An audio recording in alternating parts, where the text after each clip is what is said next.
Caleb's crack split the midnight silence of Dustcreek, sharper than a gunshot. Inside the weathered Clayton shack, Martha bit her lip until copper filled her mouth. Her son, Caleb, loomed, leather coiled in his fist, eyes glazed with whiskey and fury. It happened every night. The town knew. They turned away until Silas Thorne, the solitary rancher riding past, heard the sound no one else dared acknowledge, and decided silence was a sin he wouldn't share. The desert dawn bled crimson over Dustcreek, painting the false fronts of the saloon, the general store, and the small, whitewashed church in hues of dried blood and rust. Martha Clayton stepped onto her porch, the weathered boards groaning under her slight weight like an old complaint. She winced, not just from the sound, but from the deep, familiar ache radiating across her shoulders and down her spine. It was a permanent resident now, nestled deep in her muscles and bones, a constant companion since Caleb had changed. She lifted a hand, trembling slightly, to adjust the high collar of her faded calico dress. It hid the worst of the fresh bruises, a latticework of purple and angry red blooming just beneath the skin. The nightly ritual demanded modesty. Dustcreek had its rules, spoken and unspoken. Seeing was one thing. Having proof thrust rudely into the light was quite another. She scanned the single, dusty street. Empty, save for a lone tumbleweed skittering like a frightened animal past the saloon's batwing doors. Good. No witnesses to her stiffness, the way she favored her left side as she bent stiffly to retrieve the empty milk pail. The air was already thick with the promise of searing heat, smelling of alkali dust, sagebrush, and the faint, distant tang of cattle from the spreads beyond the town limits. Martha filled her lungs, trying to find a clean breath beneath the weight pressing down on her. Her gaze drifted past the town, past the skeletal remains of Joshua trees, to the distant, purple hump of the Mescalero Mountains. Freedom lay out there, somewhere, or perhaps just more dust. It was hard to remember hope. A flash of memory struck her, sharp as Caleb's whip. Her late husband, Jacob, lifting a laughing 5-year-old Caleb onto his shoulders, the boy's small hands tangled in his father's thick, dark hair. Jacob, strong and kind, building this very porch with his own hands, whistling off-key. Caleb had adored him, a tiny shadow trailing after his paw, mimicking his walk, his earnest frown. Then the fever took Jacob, swift and brutal, 6 years back. The light went out of Caleb.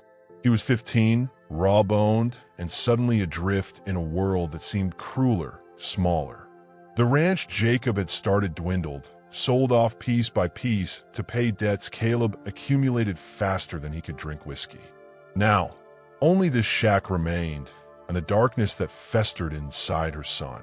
The sound of spurs jingling on the boardwalk snapped her back. She straightened too quickly, a gasp escaping her lips as pain lanced through her ribs.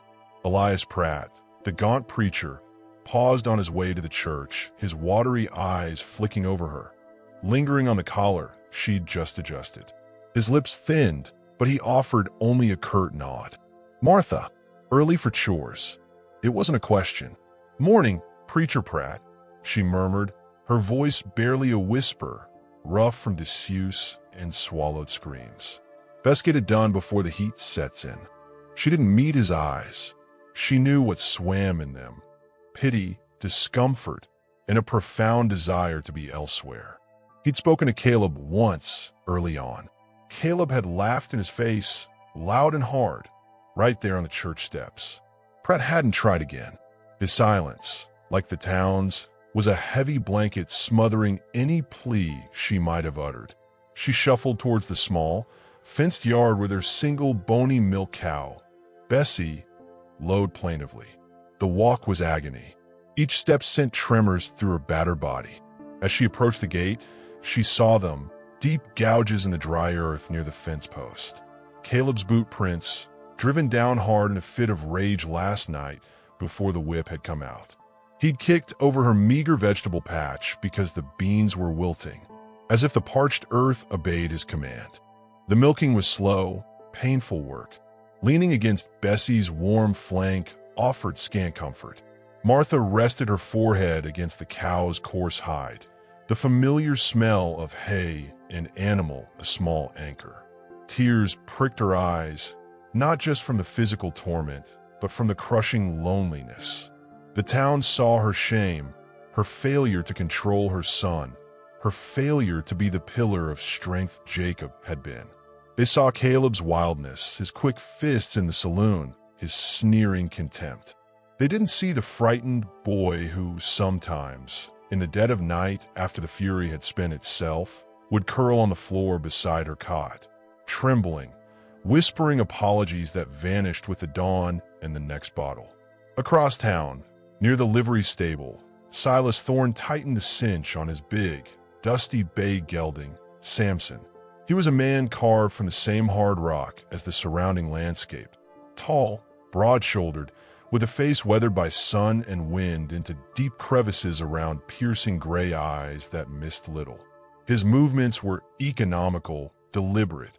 He ran the Box T Ranch, a decent spread nestled in a canyon 10 miles west, and came to Dustcreek sparingly, mostly for supplies he couldn't barter for or make himself.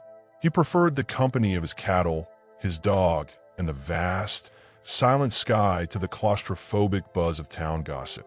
He nodded briefly to Hank Dobbs, the livery owner, who was forking hay with more enthusiasm than skill. "Hank, Silas," Hank grunted, pausing to wipe sweat from his brow with a grimy bandana. "Heard you had trouble with rustlers out your way. Sign. Nothing taken yet." Silas's voice was a low rumble. "Keeping eyes open." He swung into the saddle, the leather creaking softly. He gathered the reins, his gaze sweeping automatically down the street.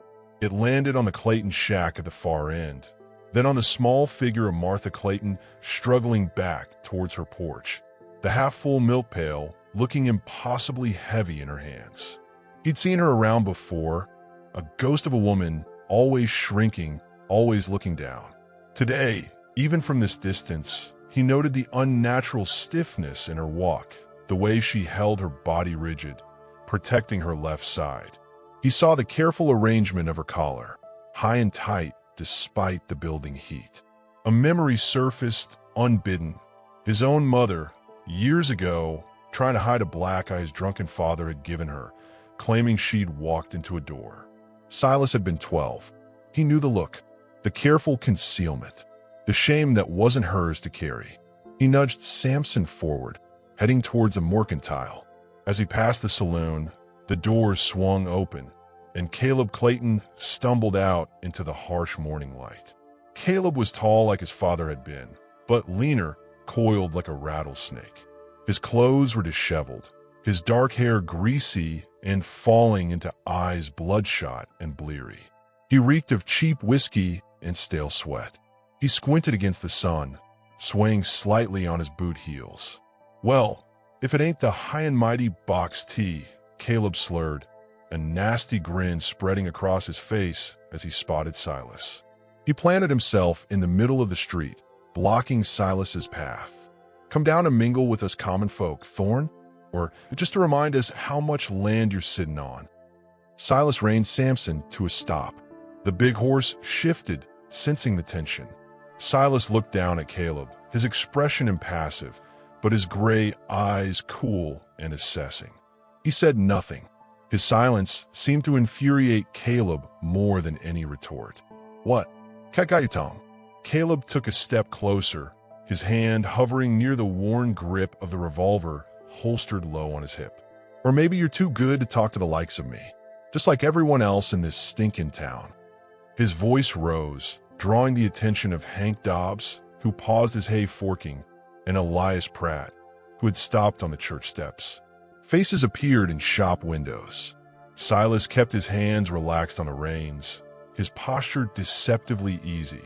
"Move along, Clayton," he said, his voice quiet but carrying the weight of command honed by years of handling stubborn cattle and rougher men. "You're in the way." Caleb's face flushed a deeper red. He spat into the dust near Samson's hoof. The horse snorted but held steady. "My pa built this town same as yours did, Thorne.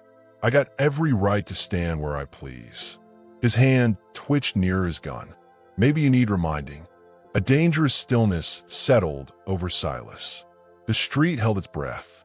Hank Dobbs slowly lowered his pitchfork. Preacher Pratt took a hesitant step forward, his mouth opening and closing soundlessly.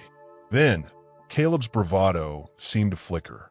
He met Silas's unwavering gaze, saw the calm, lethal readiness there, the absolute lack of fear. It was a look that promised consequences Caleb, in his whiskey-soaked state, suddenly wasn't sure he could handle. He forced a brittle laugh, loud and hollow. "Ah, hell, you ain't worth the lead." He deliberately turned his back on Silas, a calculated insult, and swaggered towards his shack, stumbling only slightly. "Got better things to do than jaw with a stone-faced old rancher.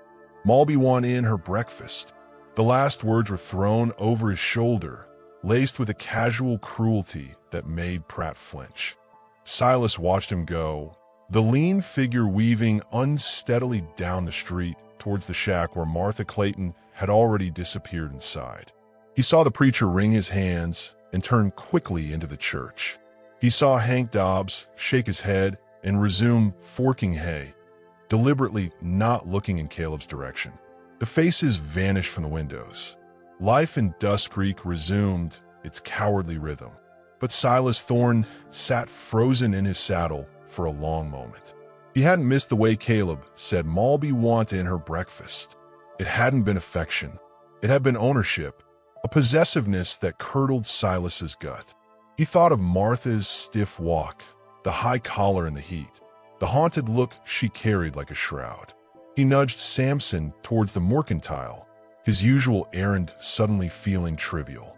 He bought his sack of flour, coffee, and salt, his movements automatic. The storekeeper, Bert Miller, tried some jovial chatter about the weather, but Silas barely grunted in response. His mind was elsewhere, fixated on the Clayton shack and the oppressive silence that surrounded it. Later, as Silas rode back towards the box T, the late afternoon sun casting long, distorted shadows across the desert, he deliberately took the trail that looped closer to the Clayton place.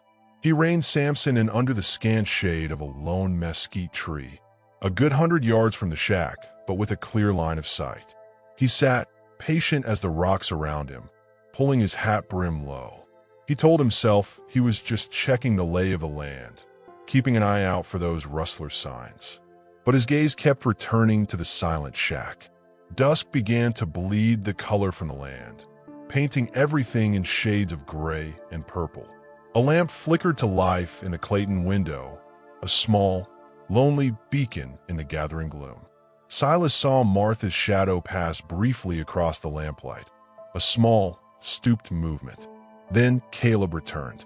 Silas saw him long before he reached the shack, a darker shape moving through the twilight, walking with the loose-limbed stride of a man deep in his cups. He pushed open the door without knocking and vanished inside. Silas waited. The desert night sounds began. The chirp of crickets, the distant cry of a coyote. Minutes stretched, taut as a bowstring. Then it came. Not a shout, not a crash. A sharp, distinctive crack, like a dry branch snapping, but with a terrible, leathery finality. It echoed faintly across the still desert air. Then another, and another. Silas Thorne didn't move, but every muscle in his body tensed. His knuckles were white where he gripped the reins. The sound confirmed the suspicion that had been gnawing at him since morning, the suspicion that explained Martha Clayton's flinches, her high collars, the town's averted eyes. It wasn't just fists, it was the whip. The sound was methodical, brutal, utterly devoid of rage. It was punishment. It was control. He remembered his mother flinching from a raised hand. He remembered the helpless fury of a 12-year-old boy. The memories, long buried under layers of hard living and solitude, rose with the bile in his throat. Dustcreek's silence wasn't just cowardice. It was complicity. They heard this, night after night, and they did nothing. The rhythmic crack continued inside the distant shack, a grim metronome marking Martha Clayton's suffering. Silas Thorne sat motionless on his horse, the desert night closing in around him. The gray eyes, usually as hard and unreadable as flint, held a new light, cold, resolved, and dangerously bright. He turned Samson away from the Clayton shack, not back towards the trail to the Box T, but towards the small cluster of town buildings, now just darker shapes against the star-dusted horizon. He rode slowly, purposefully. His hand drifted down, not to his gun belt, but to the worn leather scabbard strapped to his saddle. His fingers closed around the smooth, aged wood of the stock, then traced the cold steel barrel of his Winchester rifle. He didn't draw it. Not yet. He pulled the rifle free from the scabbard. The action was smooth, practiced. He laid it across his lap as he rode, the moonlight glinting dully on the metal. The weight of it was familiar, heavy with potential. The rhythmic crack of the whip still echoed in his mind, louder now than the sound of Samson's hooves on the hard-packed earth. He rode past the darkened saloon, past the shuttered mercantile. He didn't stop at the livery or the church. He kept riding, towards the edge of town, towards the small, dilapidated shed behind the blacksmith shop, a place he knew held tools, scrap iron, and little else. A place no one would be at this hour. He dismounted, looping Samson's reins over a rusted iron ring set in the shed wall. He didn't need a lantern. The moon provided enough silvered light. He stood for a moment in the quiet gloom, the smell of old metal and dust thick in the air, the Winchester cold and heavy in his hands. The whip's sound was gone now, replaced by the vast, indifferent silence of the desert night. But the image of Martha Clayton's stiff walk, the memory of her flinch when Pratt spoke, the casual cruelty in Caleb's voice, they burned brighter. He wasn't a man given to speeches or town meetings. He wasn't Preacher Pratt offering empty prayers. He wasn't the saloon crowd muttering into their beer. Silas Thorne dealt in actions, in cause and effect, in protecting what was vulnerable. The town's laws were useless here, twisted by fear and apathy. There was another law out here, older and starker. An eye for an eye. He raised the Winchester, not to aim, but to examine it in the faint light. He worked the lever action slowly, the metallic clack-clack unervingly loud in the stillness. He checked the chamber. Full. He lowered the rifle again, his gaze fixed on nothing, seeing instead the shack, the whip, the terror in eyes that refused to meet his. He couldn't storm in. Not yet. That was Caleb's way. Brute force, drunken rage. Silas needed something else. Something that wouldn't just stop Caleb tonight, but break the cycle. Break Caleb. Something the town couldn't ignore, couldn't whisper away. Something that would shock Dustcreek to its rotten core and force it to look at the monster it had allowed to fester in its midst. A plan, cold and hard as the rifle steel in his hands, began to form in the recesses of his mind. It was dangerous. It skirted the edge of the law he usually respected. It could easily go wrong. But the sound of that whip, the image of Martha's silent endurance, they left no room for half measures, for turning the other cheek. The time for silence was over. He leaned the Winchester against the shed wall. He didn't need it yet. He needed different tools. He turned, his shadow long and grim in the moonlight, and began to search the cluttered interior of the shed, his eyes scanning the jumble of discarded metal, wood, and rope. He moved with deliberate slowness, picking up a length of heavy chain, testing its weight. He examined a rusted metal bar, then discarded it. His fingers brushed against coils of stiff, tarred rope. He needed something specific, something that would speak a language Caleb Clayton and the town of Dustcreek would understand. Outside, the coyote cried again, a lonely sound that seemed to echo the desolation Silas felt at the heart of this place. He found what he was looking for tucked behind a broken wagon wheel, a short, thick length of seasoned hickory, solid and unyielding. It wasn't a whip. It was something more primal, He hefted it. The weight felt right. Purposeful. Final. He tucked the stout club into his belt, the rough wood scraping against his shirt. He picked up the Winchester again, the cool metal a counterpoint to the grim heat building in his chest. He looked towards the Clayton shack, a darker blot against the night. The whip might fall again tomorrow, but not for long. Silas Thorne led Samson out from behind the shed, mounted up, and turned the horse not towards home, but back into the deeper shadows skirting the town, towards the trail that led towards his own ranch. He had preparations to make, tools to gather, a reckoning to plan. The ride back to the Box T would be long and dark, filled with the grim architecture of justice only the desert could understand. The town slept, blissfully ignorant, but the rancher was awake, and he was done waiting. The Box T ranch lay quiet under a bone-white moon. Inside the sturdy, stone-floored cabin, Silas Thorne moved with a predator's quiet efficiency. The air smelled of wood smoke, leather oil, and the lingering scent of strong coffee. He'd ridden back from Dustcreek in a silence thicker than the desert night, the rhythmic crack of Caleb Clayton's whip replaying in his mind like a grim drumbeat. The stout length of hickory lay on his rough-hewn table, a dark, dense shadow against the worn wood grain. It wasn't just wood. It was an intention made manifest. He didn't light more than a single oil lamp, its meager glow carving deep pockets of shadow in the corners. His usual evening chores, cleaning tack, mending a bridle, were forgotten. Instead, he methodically checked his gear. He cleaned his Colt Peacemaker with meticulous care, the rhythmic slide and click of metal parts a familiar comfort. He inspected his Winchester rifle again, ensuring the action was smooth, the bore clean. These were tools he understood, instruments of the life he led. But the hickory club, that was something else, something older, something that spoke of a justice the law in Dustcreek had long abandoned. He picked it up, feeling its solid, unforgiving weight. It was heavy enough to break bone.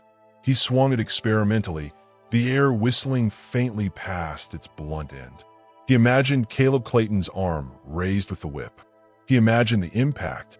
A cold, hard knot settled in his gut. This wasn't about killing. Silas wasn't a murderer. This was about stopping, breaking, making the cost of cruelty unbearably personal. He wrapped the club's middle with a strip of thick, tarred rope, creating a better grip, then stowed it carefully in a long, canvas saddlebag along with the coiled length of heavy chain he'd taken from the shed. He added a roll of tough rawhide cord. His plan was still forming, shaped by necessity and a deep, simmering rage, but it centered on control, on removing Caleb's ability to inflict pain, if only for a night, to make him feel utterly powerless, to shock the town out of its slumber. He banked the fire in the small iron stove, the cabin plunging into deeper shadow save for the single lamp. He sat at the table, staring at the worn wood grain, listening to the wind sigh around the eaves. He saw Martha Clayton's face, the bruise that she hadn't quite hidden yesterday, the tremor in her hands as she carried the milk pail. He saw Caleb's sneering contempt in the street. He saw Preacher Pratt's averted gaze. The silence of Dustcreek was a physical thing, a suffocating blanket. Silas Thorne, a man who cherished solitude, suddenly found the quiet of his own ranch oppressive. It echoed the town's cowardice. He blew out the lamp. In the absolute darkness, the sound of the whip seemed louder than ever. Dustcreek baked. The sun hammered down, turning the dusty street into a griddle, the air shimmering with heat haze. Martha Clayton moved through the mercantile like a ghost. Every step sent jolts of pain through her ribs and back, a constant reminder of last night's session. Caleb had been particularly vicious, fueled by his humiliation in front of Silas Thorne and the town. The sting of whiskey on his breath, the cold fury in his eyes as the leather snapped. She shuddered, nearly dropping the small sack of cornmeal she was trying to buy. "Easy there, Martha," Bert Miller, the mercantile owner, said, his voice falsely hearty. He avoided looking directly at her, his gaze flitting to the bruise blossoming purple near her temple, poorly concealed by her hair. "He getting to ya? Just tired, Bert," she whispered, placing coins on the counter. They were the last few from selling eggs. Caleb had taken the rest for whiskey earlier. Bert scooped the coins quickly, as if touching them might taint him. Heard Caleb had words with Thorne yesterday. Stirred the pot some. There was a morbid curiosity in his tone. Martha flinched. "Just talk, Bert."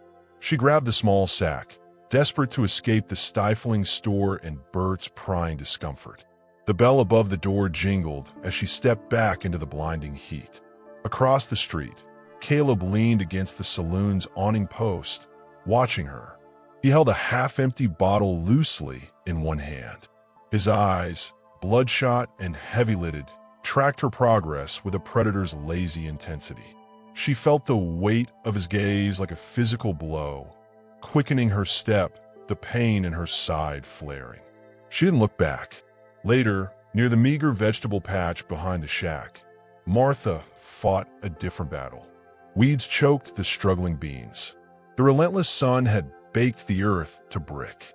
She knelt, ignoring the agony screaming from her knees and back, pulling stubborn roots from the cracked soil. Sweat stung her eyes, mingling with tears she refused to shed. Despair was a heavy stone in her chest. Escape? Where? How? She had no money, no horse, no strength left. Caleb would hunt her down. The town wouldn't help. Silas Thorne's brief, intense gaze yesterday felt like a lifetime ago. Just another man who saw, then rode away. A sudden movement in the dry brush near the fence line made her freeze. A thick-bodied diamondback rattlesnake, sluggish in the heat but alert, lay coiled barely 3 feet away, its tail lifting, the dry, chilling buzz cutting through the silence. Pure terror seized Martha. She couldn't jump back. The pain would buckle her. She couldn't run. Instinct, buried deep beneath layers of fear and submission, surged. Her hand shot out, not away, but towards the rough wooden handle of the hoe lying beside her. She grasped it, swung it in one desperate, clumsy arc. The metal blade struck the snake just behind its head with a sickening thunk, pinning it to the hard earth. The rattling stopped instantly. The body writhed violently in its death throes. Martha collapsed backward, gasping, her heart hammering against her ribs like a trapped bird. She stared at the dead snake, then at the hoe in her trembling hand. A strange, unfamiliar sensation bloomed within her, a spark, small but fierce. She had acted. She had defended herself against a viper. The memory of Jacob teaching her to handle a hoe, years ago, surfaced. "Gotta be quick, Martha. Don't hesitate." She looked at her hands, raw and dirty. She looked towards the shack, dark and oppressive even in the sunlight.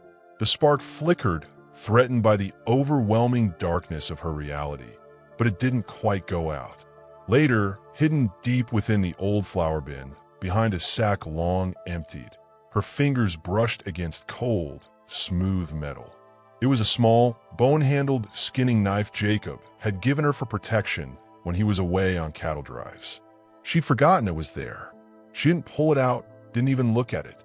But knowing it was there, a tiny sliver of defiance buried in the heart of her prison, felt like the most dangerous, most necessary secret she'd ever kept. The saloon was thick with smoke, sweat, and the sour smell of spilled beer. Caleb Clayton hunched over a corner table, nursing a fresh bottle of rot-gut whiskey. The encounter with Silas Thorne festered in him like a poisoned wound. He replayed the moment Silas had looked at him with those flint-gray eyes, not with fear, not even with anger, but with a cold, dismissive assessment, like he was looking at a mangy coyote. And Caleb had backed down. The shame of it burned hotter than the cheap whiskey. "Clayton," a slurred voice called. Jed Hawkins, a ranch hand from the Lazy S known for his loose tongue and mean streak when drunk, staggered over. "Heard Thorne put you in your place yesterday. Made you dance like a puppet." Hawkins laughed, a harsh, braying sound. Caleb's head snapped up, The humiliation curdled into pure, unadulterated rage. "Shut your damn mouth, Hawkins," he snarled, his knuckles white on the bottle. Hawkins, emboldened by whiskey and the audience of other drinkers who'd fallen silent, leaned in. "Or what? Gonna run crying to your mama? Or maybe Thorne will come save you again." The bottle shattered against the side of Jed Hawkins's head. Glass flew, whiskey sprayed.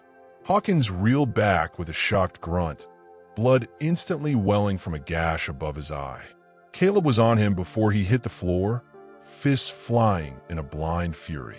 He pounded Hawkins's face, the man's drunken attempts to defend himself feeble and ineffective. Caleb didn't stop until strong hands grabbed him from behind.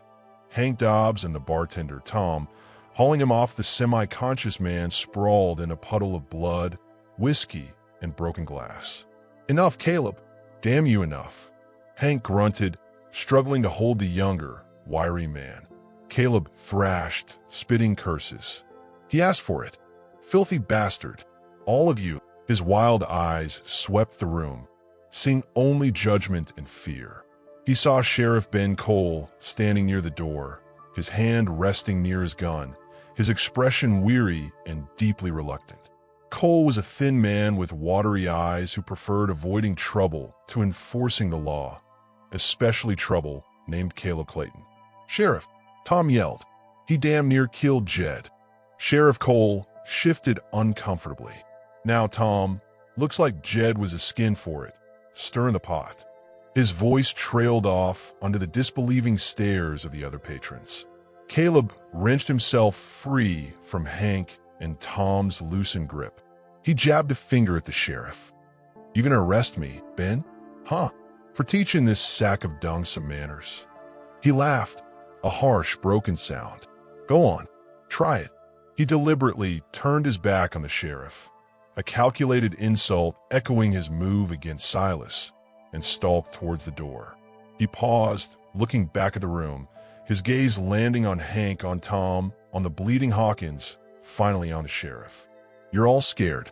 Scared of Thorne's money. Scared of my pa's ghost. Scared of me." He spat on the sawdust-covered floor near Hawkins's head. "Remember that." He slammed out into the blinding afternoon sun, leaving a stunned silence and a pool of blood behind him.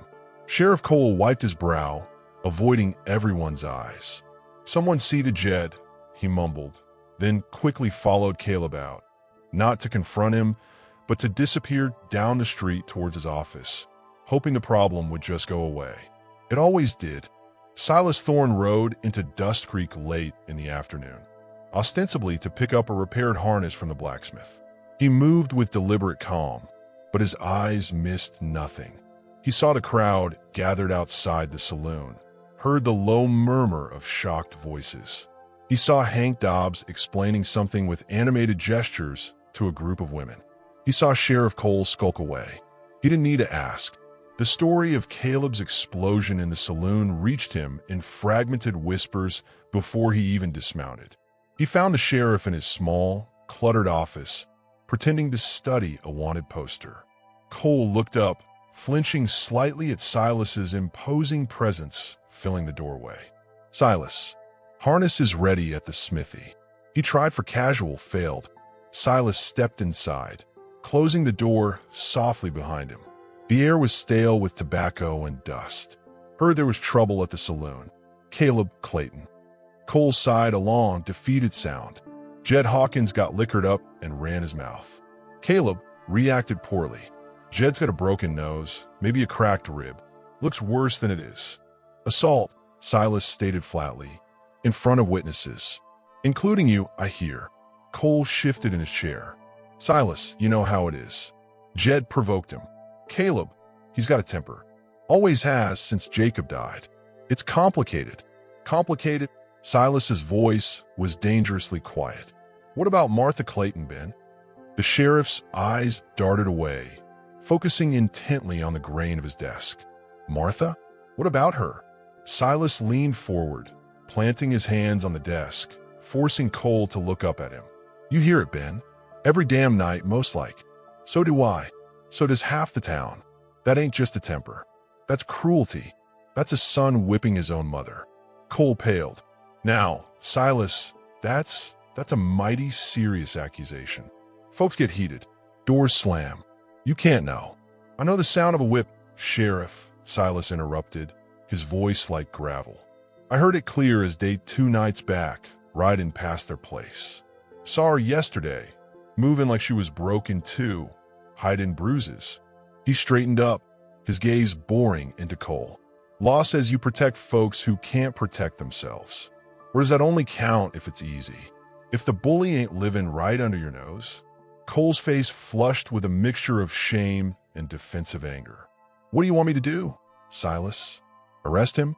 On your say-so? Martha won't speak against him. She never does. She covers for him. You know that. You try locking Caleb up without her word.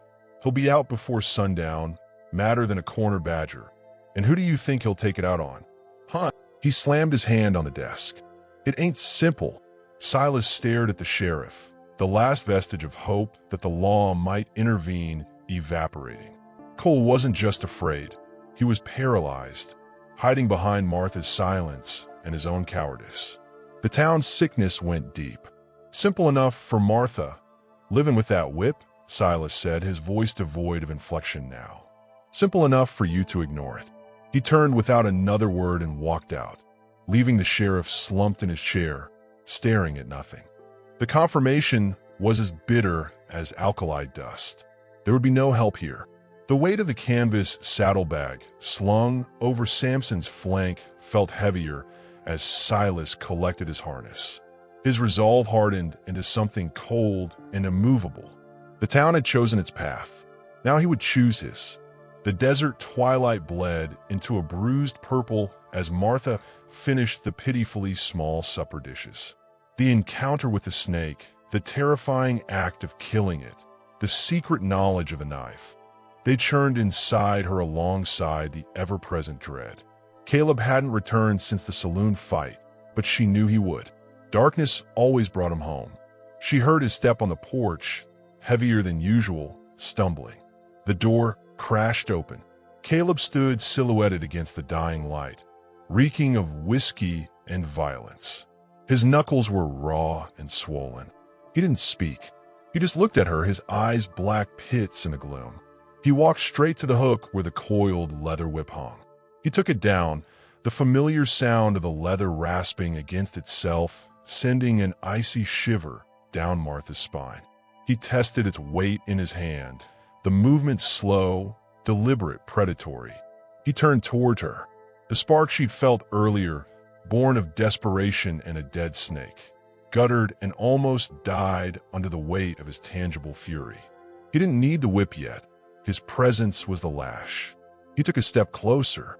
Cleaning up, he slurred, his gaze sweeping the small, tidy room with contempt. Like it matters. Martha stood frozen near the dry sink, a damp cloth clutched in her hand. She couldn't breathe. The memory of the hose handle, the imagined feel of the hidden knife's bone hilt, flashed uselessly in her mind. He was too big, too fast, too full of rage. Caleb's eyes narrowed. He took another step, his gaze dropping to her waist, then to the floor near her feet. He frowned. A single drop of water had fallen from the cloth she held, landing on the worn floorboard. But beside it, barely visible in the dim light filtering through the window, was something else. A faint dark smear. Dirt? No, it was reddish-brown. Dried blood. Rattlesnake blood. Transferred from the hoe handle to her skirt, then brushed off as she moved inside. He bent down slightly, peering at the stain. His expression shifted from drunken anger to cold, terrifying suspicion. His eyes snapped back to hers, searching her face with an intensity that felt like a physical violation. "What's that?" he asked, his voice dangerously low, devoid of the slur now. He pointed the coiled whip at the stain on the floor. "Where'd you get blood on you, Ma?" He took a final step, closing the distance between them. The smell of whiskey and sweat was overwhelming. "Been doing something you shouldn't?" His free hand shot out, rough fingers grabbing the front of her dress, twisting the fabric. "Answer me." Martha's heart stopped. He knew. He saw the blood. He sensed her tiny, hidden defiance. The whip hung loosely in his other hand, but the threat was absolute. The fragile spark within her flickered wildly, caught between terror and a desperate, nascent resolve. She opened her mouth, but no sound came out. The coiled leather seemed to pulse in the gloom. Caleb's grip tightened, his eyes burning with a new, more personal fury. The familiar prelude to pain was over. Tonight was different. Tonight, it started with questions she couldn't answer. Under the cover of a moonless sky, thick clouds blotting out the stars, Silas Thorne led Samson out of the box T corral. The canvas saddlebag, heavy with its grim contents, the hickory club, the chain, the rawhide cord, was secured tightly. He wore dark clothing, his face a shadow beneath his hat brim. He checked his Colt, ensured the Winchester was snug in its scabbard. The air was unnaturally still, heavy with the promise of a distant desert storm. He swung into the saddle, the leather creaking softly. He looked once towards Dustcreek, a cluster of faint, scattered lights swallowed by the vast darkness.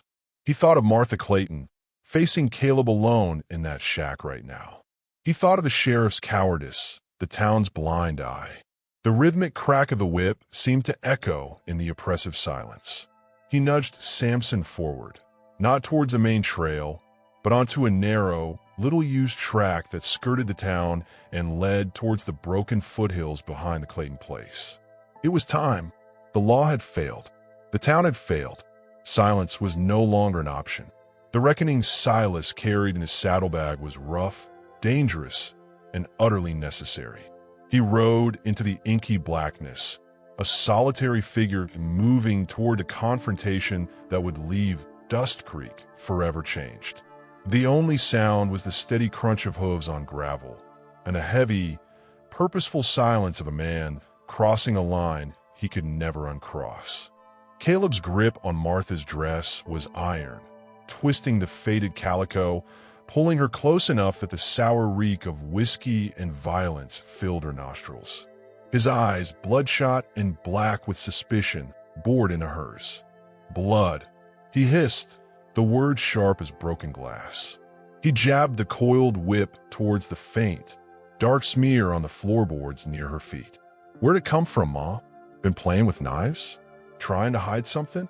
His voice dropped, low and dangerous. Trying something. Terror seized Martha's throat, choking off any sound. The fragile spark of defiance, ignited by the snake's death, sputtered wildly, nearly extinguished by the raw fury radiating from him. The hidden knife in the flower bin felt like a burning brand against her thoughts, impossibly distant and useless now. She shook her head mutely, her eyes wide with the trapped animal panic he knew so well. He shook her roughly. Don't lie to me. You got that look. That sneaky look Pa used to get when he was planning something. The accusation was wild, fueled by liquor and the simmering humiliation from the saloon, from Silas Thorne, from the whole damn town he despised. He saw her flinch at the mention of Jacob, and it fed his rage. Clean it up, he snarled, shoving her backwards. She stumbled, catching herself on the dry sink, pain lancing through her bruised ribs. Clean it, and then we'll talk about what you've been doing while I'm gone. He threw the coiled whip onto the rickety table, where it landed with a heavy, ominous thud. And it better be gone. He stomped towards the narrow ladder leading to the cramped loft where he slept, the boards groaning under his weight. Martha stood frozen, trembling, listening to his heavy boots thud overhead, the creak of his cot as he threw himself down. The silence that followed was worse than the shouting. It was the silence of waiting, of the coiled viper about to strike. Slowly, mechanically, Martha knelt. Her knees screamed in protest. She dipped the damp cloth into the wash basin, the water cold against her skin. She scrubbed at the tiny, stubborn stain, the last trace of the rattlesnake, the proof of her one desperate act of self-preservation. Each scrub felt like erasing a part of herself. The cloth came away, tinged pinkish-brown. She rinsed it, scrubbed again. The wood grain slowly lightened, the evidence fading. But the stain on her soul, the terror of what was coming, only deepened. As she worked, her mind raced. The knife, the cool bone handle hidden behind the empty sack. Could she? Would she? The image of Caleb's face, contorted with rage, the feel of the whip, it warred with the memory of him as a small boy, clinging to her skirts after a nightmare. The love was a tattered, poisoned thing, but it was still there, twisted and frayed. Yet the instinct to survive, awakened by the snake's rattle and the feel of the hose's solid impact, pulsed stronger. "Gotta be quick, Martha. Don't hesitate." Jacob's voice, a ghost from a sunnier time. She finished scrubbing. The stain was gone. The dread remained, thick as the heat in the shack. Outside, the moonless night deepened. The clouds Silas had noted earlier were rolling in faster now, massing like dark, bruised fists on the horizon. The air hung heavy and still, pregnant with the promise of violence, both meteorological and human. Silas Thorne dismounted Samson a quarter-mile from the Clayton shack, deep in the skeletal embrace of a dead mesquite grove. He ground-tied the big horse, the animal standing patiently, ears flicking at the distant rumble of thunder. Silas moved like a shadow, his dark clothing blending with the inky landscape. He carried the canvas saddlebag slung over one shoulder. The weight of the hickory club, chain, and rawhide courted grim comfort. His Winchester was in his hands, not for shooting, but for the solid weight and reach of it in the dark. He'd scouted this approach earlier, using the lay of the land, dry washes, clusters of boulders, the sparse cover of yucca and creosote to mask his advance. The approaching storm was a gift. The rising wind would cover sound. The eventual rain would wash away tracks. He reached the edge of the scraggly yard, flattening himself behind a low, crumbling adobe wall that had once bordered a long-vanished garden. The shack was a darker silhouette against the stormlit sky. A single, weak glow seeped from a main room's window, Martha's oil lamp. No light from the loft. Caleb was likely passed out or brooding. Silas's plan was simple and objective, perilous in execution. Isolate Caleb, away from Martha. Neutralize him, make him powerless, make him feel it, and make sure the town couldn't ignore the consequences. He needed Caleb outside. He scanned the yard, the porch, the outbuildings, a lean-to stable barely housing the one swayback nag Caleb owned, a privy. His eyes settled on the nag. A plan, cold and pragmatic, formed, creating a distraction that would draw Caleb out, furious and hopefully unthinking. He opened the saddlebag, his fingers finding the rough, tarred rope wrapped around the hickory club. He set the club and the chain down silently. He pulled out the rawhide cord. It was strong, thin, almost invisible in the dark. Moving with agonizing slowness, staying low, he skirted the edge of the yard, using the wind's growing moan to cover the faint scrape of his boots on gravel. He reached the rickety lean-to. The old nag inside shifted, snorting softly. Silas froze, then moved to the crude gate latch. It was a simple loop of rope over a post.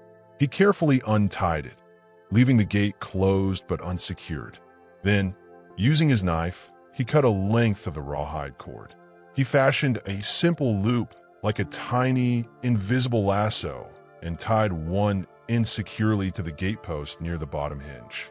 He led the other end back along the ground towards the adobe wall where he'd left his gear, paying it out carefully. He anchored that end around a sturdy rock buried in the earth near the wall. Back at the lean-to, he gave the unlatched gate a gentle nudge. It creaked open just a crack. Enough. The old nag, sensing freedom and perhaps the storm's electricity, nudged it wider with its nose and ambled out into the yard. It stood for a moment, confused, then began cropping at the sparse, dry grass near the porch steps. Silas retreated behind the wall, coiling the loose rawhide cord near the anchored end. He picked up the hickory club, hefting its solid weight. He wouldn't need the Winchester for this first part.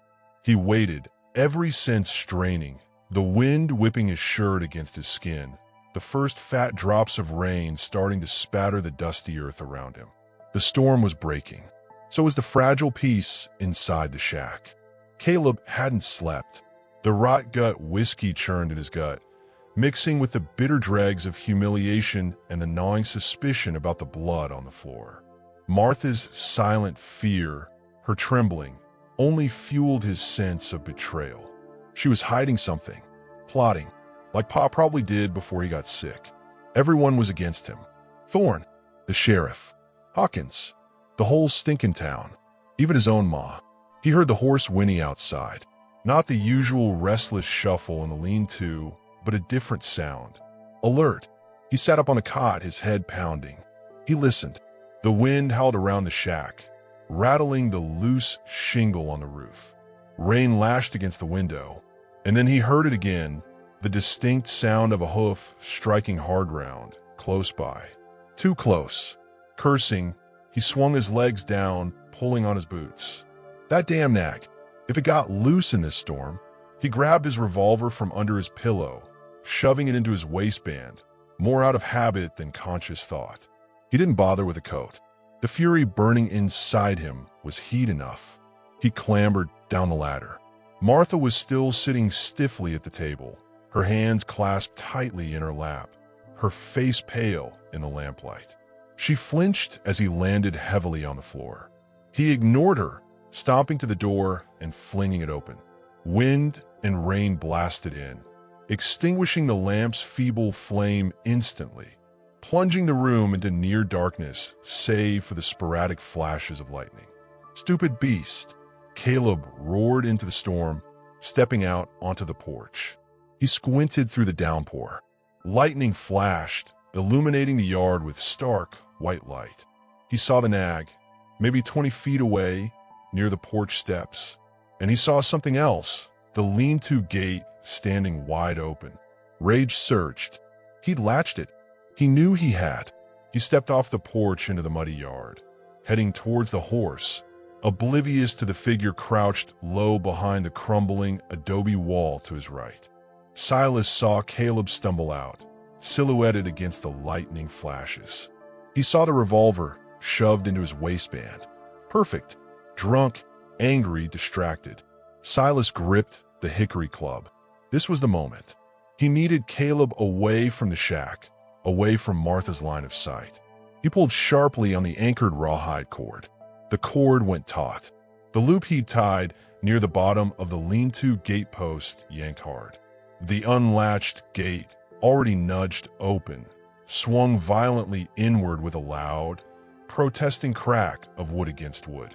Caleb whipped around at the sound, his hand instinctively going to his gun. He saw the gate swinging wildly in the storm. What the hell?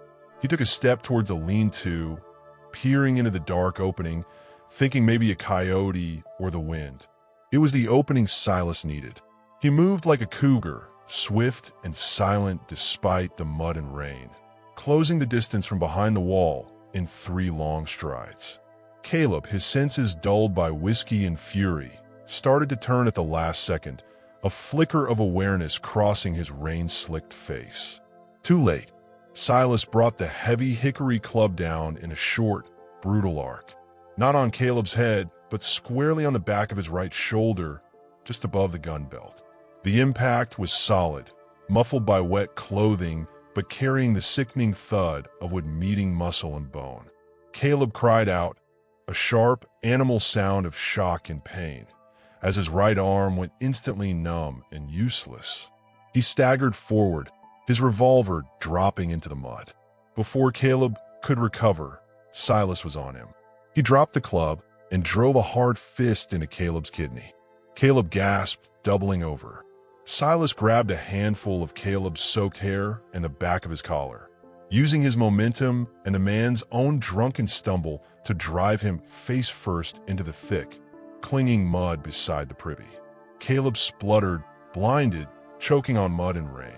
Silas didn't hesitate. He planted a knee firmly in the center of Caleb's back, pinning him down.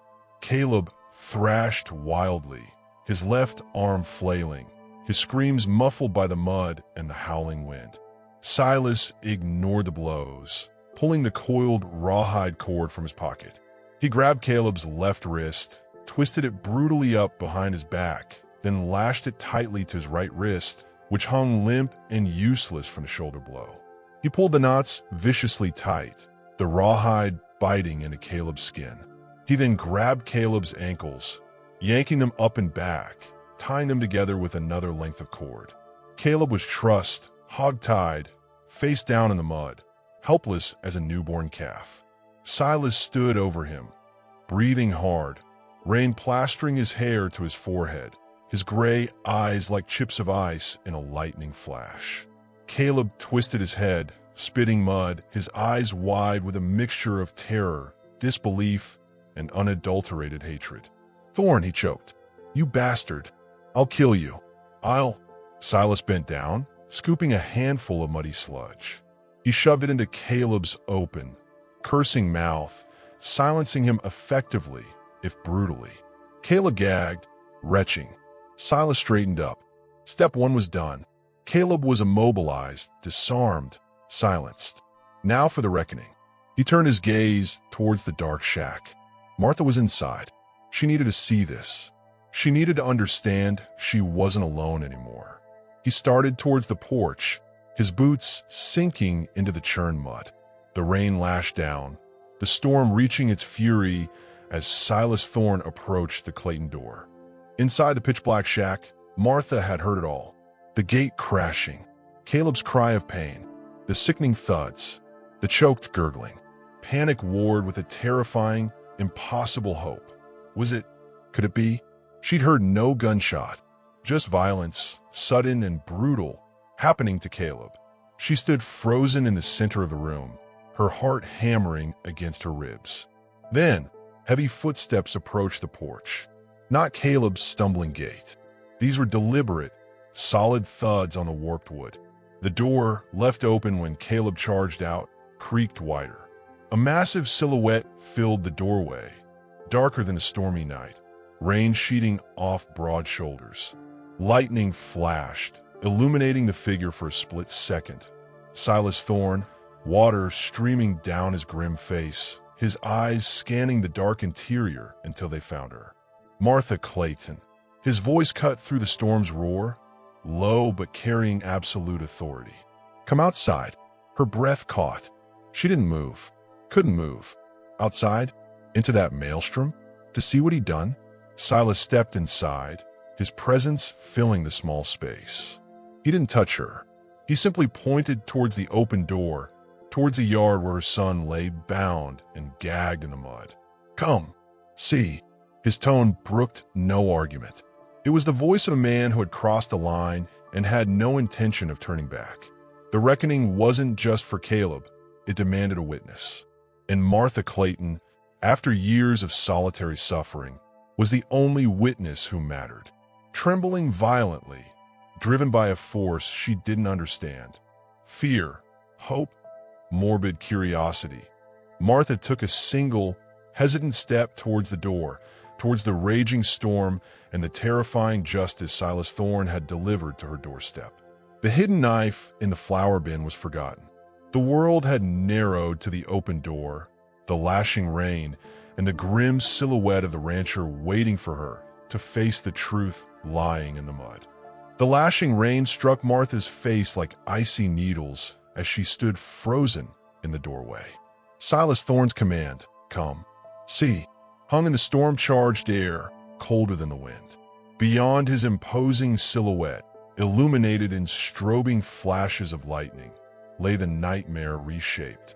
Caleb, her son, her tormentor, trussed like a calf for branding, face down in the churned mud beside the privy.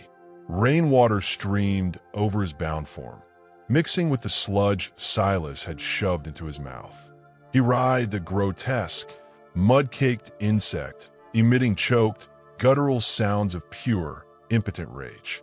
His eyes, whenever lightning flashed, rolled white with terror and hatred, fixed on Silas or darting wildly towards her. A violent tremor racked Martha's body, not just from a cold. Relief, hot and shocking, warred with a deep, sickening horror. The sight of him helpless, silenced, overpowered, it sent a jolt through her bruised spirit unlike anything she'd felt in years. It was terrifying freedom, yet the ingrained reflex to protect, to soothe, to mother, twitched within her, a ghost of the love Caleb had systematically poisoned. Silas didn't move from the doorway, a dark monolith against the storm's fury. He watched her, his gray eyes unreadable in the gloom, assessing her reaction. Rain plastered his shirt to his broad chest, dripped for his hat brim. He held the heavy hickory club loosely at his side, slick with rain and mud. The coiled whip he'd taken from Caleb lay discarded near his boot, looking like a dead snake in the muck. "Look at him, Martha," Silas said, his voice cutting through the drumming rain. He didn't shout. He didn't need to. The words carried the weight of judgment. "This is the man who whipped you, night after night, while the town slept, while they pretended not to hear." Martha flinched. She forced her gaze back to Caleb. He'd managed to twist his head, spitting out a mouthful of mud. His eyes locked onto hers, not pleading, accusing, burning with a promise of retribution that made her blood run colder than the rain. She took an involuntary step back, bumping against the doorframe. Silas stepped fully inside, closing the door against the storm's worst fury, though rain still blew in through the open frame. The sudden comparative quiet, broken only by the hammering on the roof and Caleb's muffled struggles outside, was oppressive. He tossed the hickory club onto the table with a heavy thud that made Martha jump. He picked up the oil lamp Martha had knocked over when the light extinguished, righted it, and struck a match. The small flame bloomed, casting flickering, dancing shadows on the rough walls, illuminating Silas's grim, rain-streaked face and Martha's pale, terrified one. He pointed to the coiled whip Silas had brought in, lying on the floor near the door. "That's his tool, his weapon against his own blood." His gaze pinned Martha. "What's it to be?" Martha stared at the whip, the familiar leather seeming to writhe in the lamplight like something alive and malevolent. Her stomach churned. What do you mean?" "He's out there," Silas stated flatly. "Bound, at your mercy, in a way you never were at his." He paused, letting the implication hang heavy in the small room. "You could take that whip out there right now. Give him a taste of his own medicine. Pay him back for every stripe, every bruise, every night of terror." His voice was devoid of encouragement, merely presenting the option, cold and stark as the desert floor. Or, he let the word hang, his eyes never leaving hers. "You can leave him to me, and the town." The offer hung in the air, obscene and electrifying. The image flashed in Martha's mind, herself standing over Caleb in the mud, the whip raised, the satisfying crack as leather met flesh. A surge of dark, vengeful heat rose in her chest, so intense it stole her breath. She saw the fear in his eyes magnify, heard him scream for once. The hidden knife in the flower bin seemed to pulse in her awareness. But then she saw him at 5, feverish, clinging to her, whispering, "Don't go, Ma." She saw Jacob's eyes and Caleb's face before the darkness consumed them. The vengeful heat curdled into nausea. She wasn't him.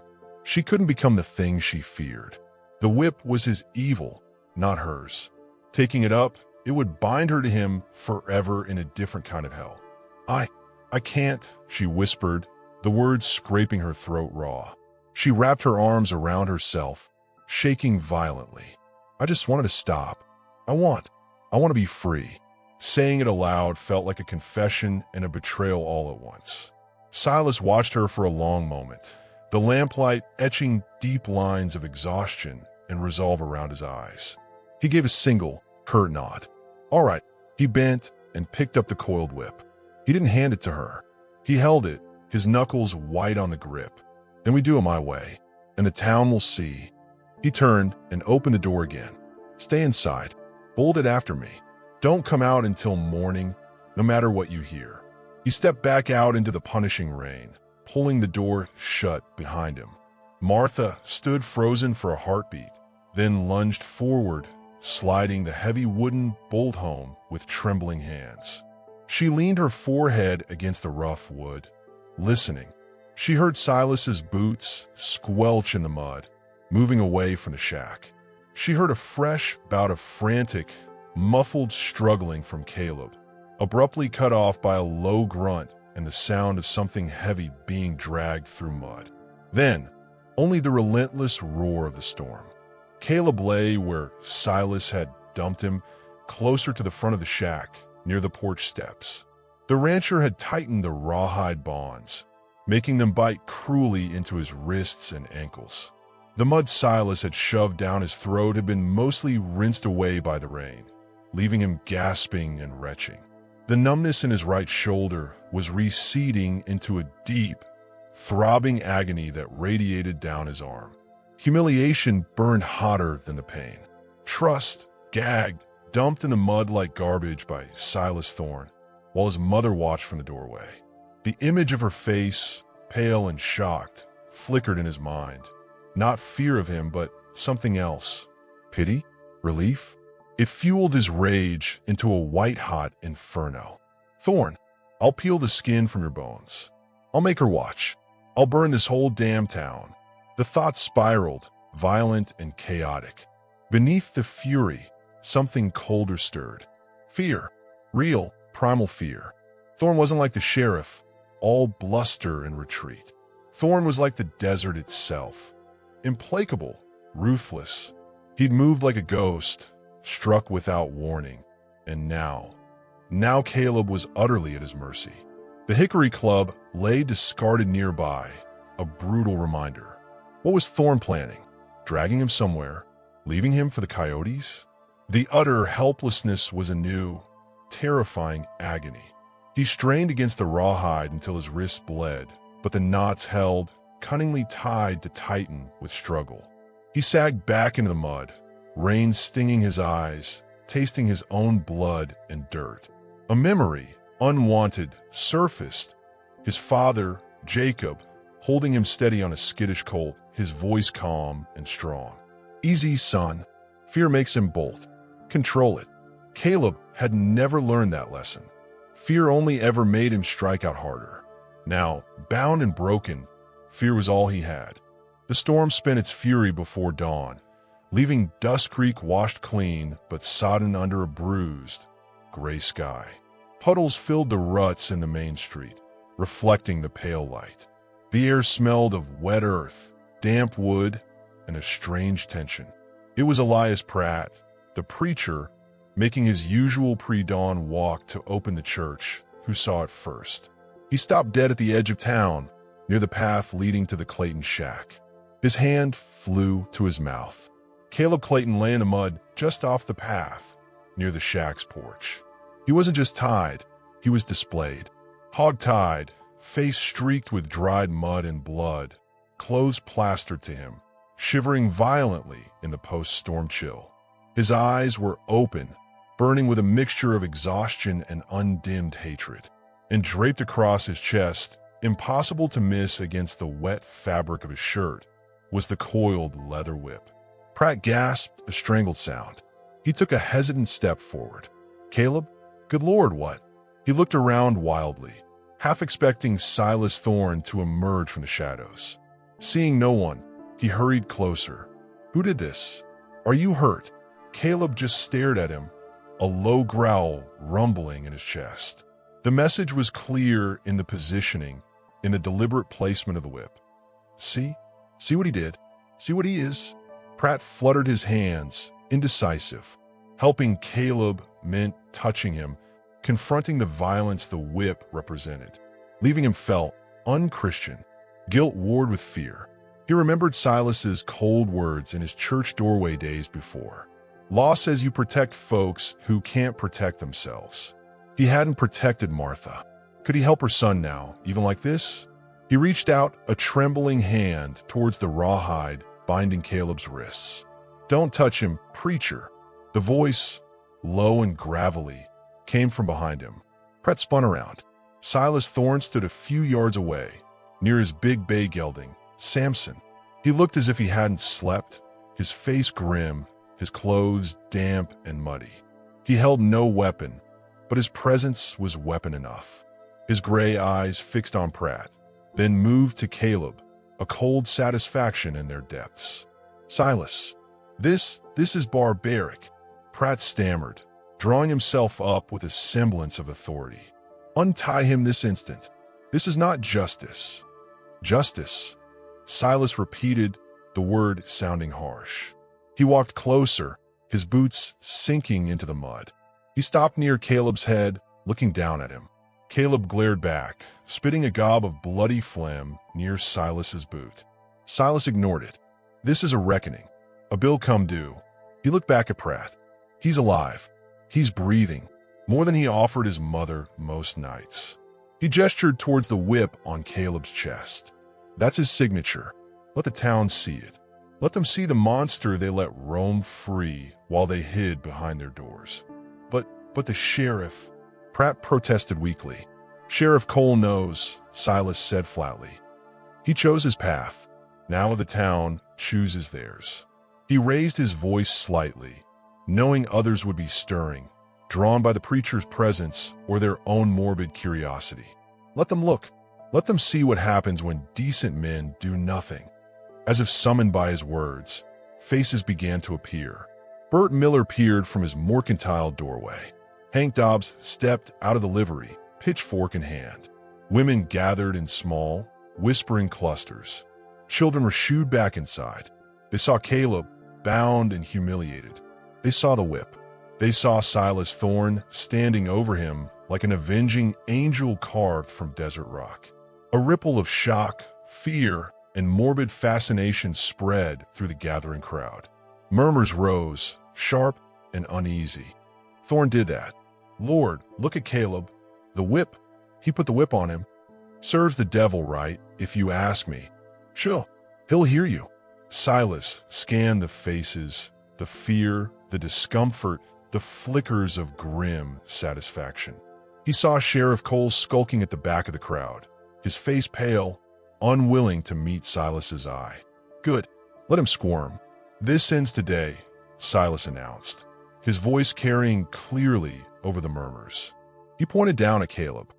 "This man is a plague on this town, a coward who preys on the weak. His time of terrorizing his mother, of holding Dustcreek hostage with his rage, is over." He paused, letting his words sink in, his gaze sweeping the crowd, challenging them. "But it isn't just on me. It's on all of you who heard the whip crack and did nothing, who saw the bruises and looked away." He saw flinches, averted gazes. "So you'll bear witness. All of you." He turned his attention back to Caleb, who was straining against his bonds, trying to shout through the gag of his own fury. Silas bent down, not to untie him, but to grasp the collar of Caleb's shirt. With surprising strength, he hauled the trussed man partially upright into a sitting position against the porch step, facing the growing crowd. Caleb's bound ankles remained twisted beneath him, the whip still prominently displayed on his lap. It was a posture of utter defeat and public shaming. "Look at him," Silas commanded the townsfolk. "Remember this sight. Remember the cost of your silence." A wave of uneasy muttering washed through the crowd. Some looked away, ashamed. Others stared, fascinated by the downfall of the local terror. A few, like Hank Dobbs, nodded grimly. Preacher Pratt wrung his hands, his mouth opening and closing silently. Silas straightened. His work here, for now, was done. The seed was planted. The town was awake. But the reckoning wasn't complete. He had one more place to go, one more statement to make. He turned towards Samson, ignoring the murmurs and the hate-filled glare burning into his back from Caleb's mud-caked face. He mounted the big horse in one smooth motion. "Where are you going, Thorne?" Bert Miller called out, a note of panic in his voice. "You can't just leave him like this." Silas gathered the reins. His gaze swept the crowd one last time, lingering on Sheriff Cole, who quickly looked at his boots. "He's your problem now," Silas stated, his voice cold and final. "Deal with him. or don't. But know this, if that whip ever touches Martha Clayton again, I won't be tying knots. I'll be digging a grave." He nudged Samson forward, the horse stepping carefully through the mud. "I'll be at the church. Anyone who wants to understand what happens next in Dustcreek, be there by noon." He rode slowly through the parting crowd, not towards his ranch, but towards the small, whitewashed church at the end of the street. The bell rope hung beside the door. His destination was clear.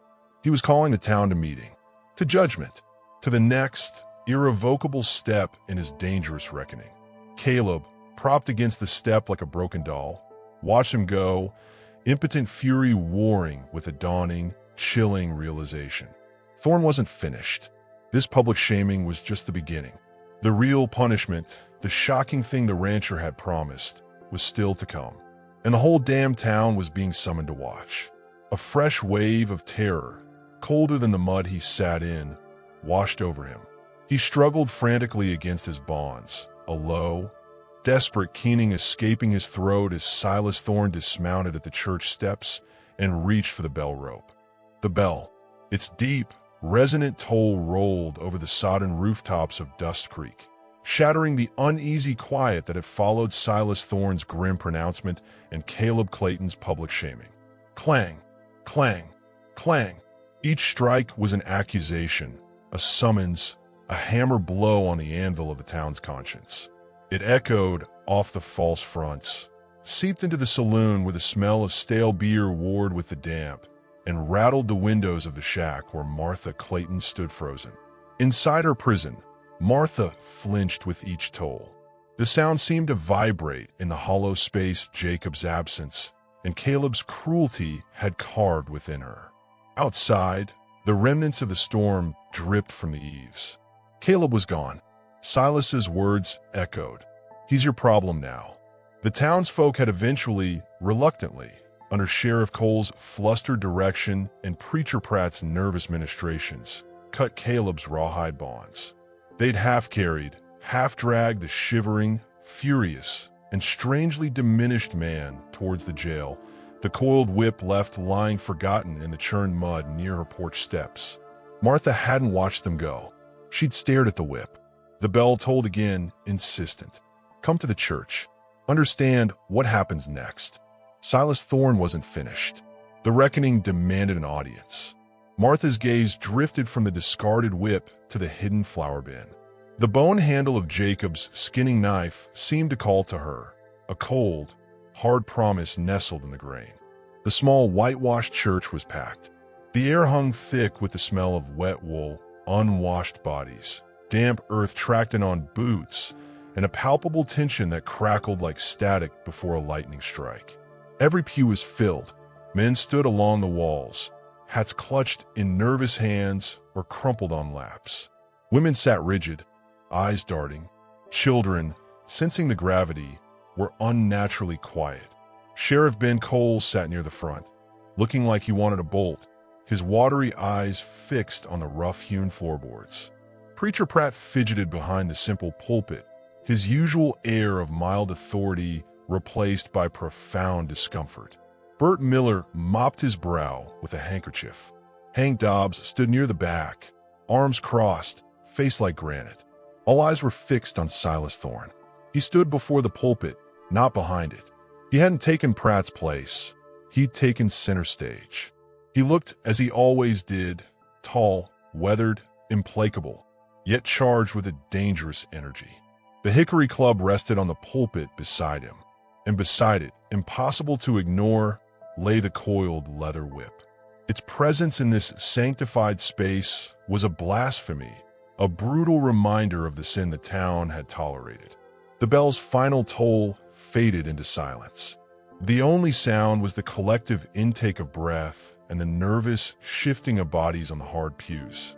Silas didn't raise his voice. He didn't need to. The silence amplified his words. "You all saw him," Silas began, his gaze sweeping the room, pinning individuals with its flinty gray intensity. Trust in the mud, beaten not by a bullet, but by the consequences of his own cruelty. You saw the tool he used on his mother. He pointed a calloused finger at the whip. You saw it resting on him, like the brand of Cain. A murmur rippled through the congregation. Pratt made a small, distressed noise. For years, Silas continued, his voice low and relentless. You heard the sound of that whip cracking in the night. You saw Martha Clayton flinch, hide her bruises, shrink into a ghost of herself. And you did nothing. He let the word hang, heavy as a tombstone. You turned away. You made excuses. You told yourselves it wasn't your business, that she wouldn't speak, that Caleb was just troubled. His voice hardened. You were cowards. Every last one of you who knew and stayed silent. He looked directly at Sheriff Cole. Cole flinched, shrinking into his seat. He looked at Pratt. The preacher lowered his eyes, wringing his hands. He looked at Bert Miller, at Hank Dobbs, at the faces in the pews. Faces etched with shame, fear, and defensive anger. Silence is approval, Silas stated coldly. Your silence gave Caleb Clayton permission. It told him his actions had no cost. That Martha's suffering didn't matter. But he didn't matter, except as a thing to be feared and avoided. He paused, letting the indictment sink in. That ends today. The cost has come due. Not just for Caleb. For Dustcreek.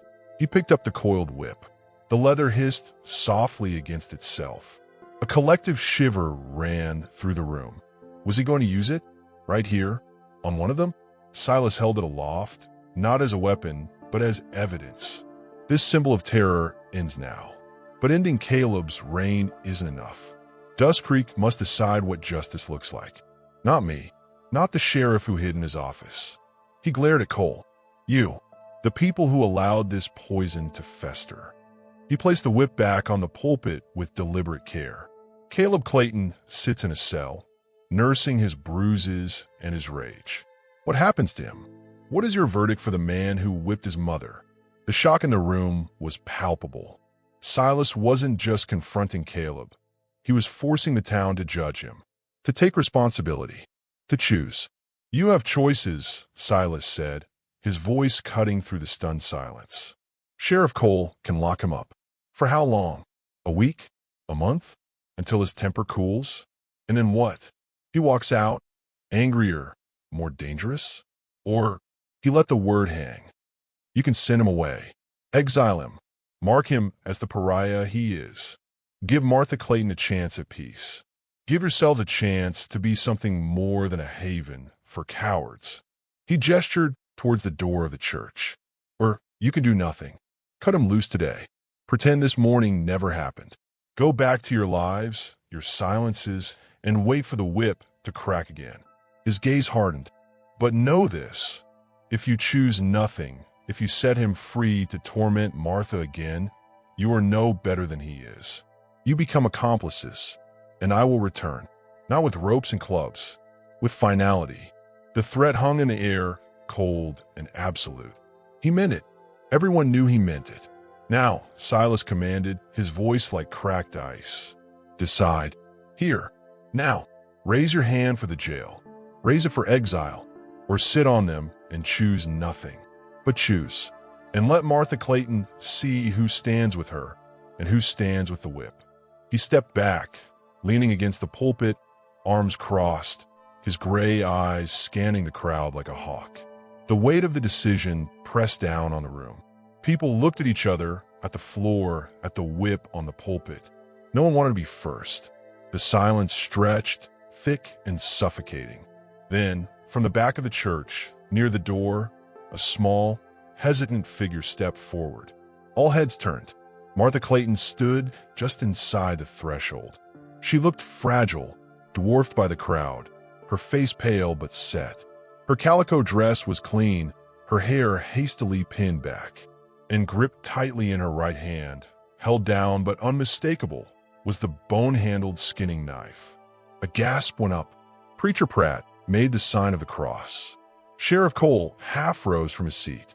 Silas watched her, his expression unreadable, but a flicker of something akin to respect glinted in his eyes. Martha didn't look at Caleb's whip on the pulpit. She didn't look at the stunned townsfolk. Her gaze was fixed straight ahead, through the crowd, as if seeing a future only she could envision. She walked slowly down the narrow center aisle. The crowd parted before her like a wave. Her steps were stiff, painful, but unwavering. She walked past the sheriff, past the preacher, past Burt Miller's shocked face. She stopped before the pulpit, facing Silas, but her eyes were on the coiled whip, the instrument of her torment, the symbol of her captivity. Without a word, without looking at anyone, she raised the skinning knife. Not in threat, in resolution.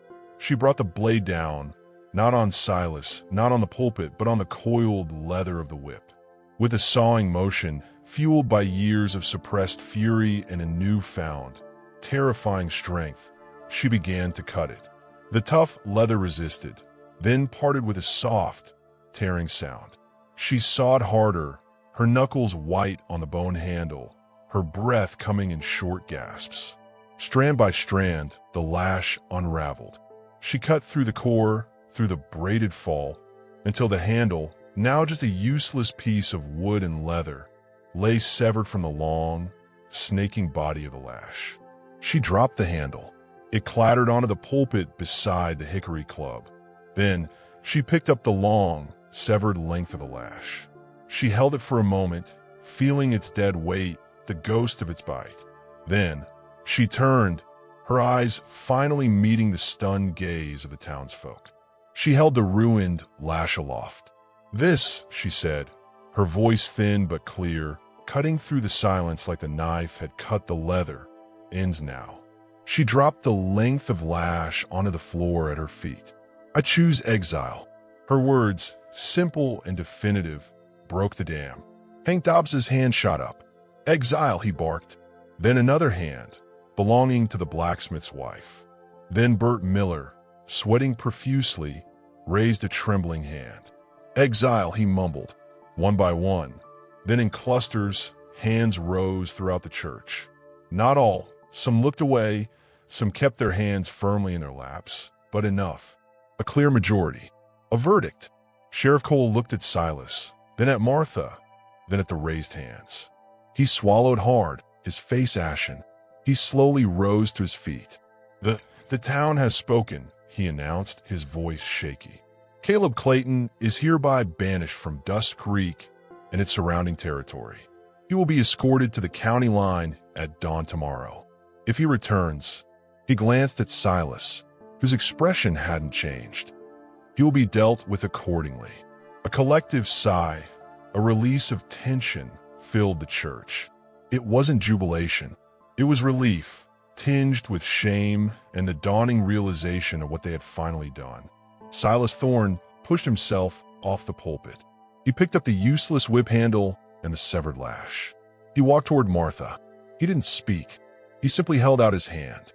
After a moment's hesitation, she handed him the skinning knife.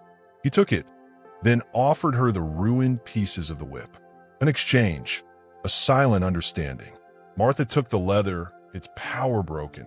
Silas slipped the knife into his belt. He gave the room one last sweeping glance, his gaze lingering on those who hadn't raised their hands. The message was clear. Then, without another word, he turned and walked down the aisle, the crowd parting silently once more. He stepped out into the washed-clean afternoon, the sunlight glaring after the dim church. Dawn painted the eastern sky in streaks of pale pink and orange over the desert. A small, grim group assembled near the jail. Sheriff Cole, looking like he hadn't slept, two reluctant deputies, Hank Dobbs holding a rifle with grim purpose, and Silas Thorne, astride Samson, watching him passively. The jail door opened. Caleb Clayton emerged, blinking in the light. He looked haggard, his right arm held stiffly, but the fire of hatred still burned in his eyes. He saw the party, saw Silas, and his lip curled. They'd given him a canteen and a worn saddlebag with minimal provisions. No horse. He would walk. County lines 20 miles west. "Caleb," Sheriff Cole said, his voice lacking conviction. "Start walking. Don't look back." Caleb spat on the ground near Cole's boots. His eyes found Silas. "This ain't over, Thorne," he rasped, his voice raw. Silas didn't respond. He simply nudged Samson forward, falling in beside Hank Dobbs as the small group began walking Caleb out of Dustcreek, towards the barren expanse where the town's jurisdiction ended and the unforgiving desert began. Caleb walked with a stiff, defiant stride, but his shoulders were slumped. He didn't look back at the shack. Martha watched them go from her porch, the useless pieces of the whip in her hands. The air was cool, smelling of sage and damp earth. The town was quiet, holding its breath. Later, she built a small fire in the yard, away from the shack. One by one, she fed the pieces of the leather lash and the handle into the flames. They blackened, curled, and finally vanished into smoke and ash that rose into the clear morning sky, carried away by the desert wind. The smell of burning leather was acrid, final. She stood watching the embers die. The bone-handled knife, Silas had returned it, cleaned and sharpened, leaving it on her porch step at dawn, tucked securely in her apron pocket. Not as a weapon, as a tool, a promise. As the sun climbed higher, warming the land, Martha Clayton turned her back on the ashes. She didn't look towards the jail or the departing group. She looked towards the west, where the Mescalero Mountains stood, hazy and purple on the horizon. Freedom lay out there, somewhere, or perhaps just more desert. But for the first time in 6 long years, the path ahead, though uncertain, was hers to walk. She took a deep, clean breath, the ghost of the whip's crack finally fading from the air of Dustcreek. The town would remember Silas Thorne's reckoning, but Martha Clayton would remember the feel of the knife handle in her hand and the weight of the broken whip turning to ash. The silence was over.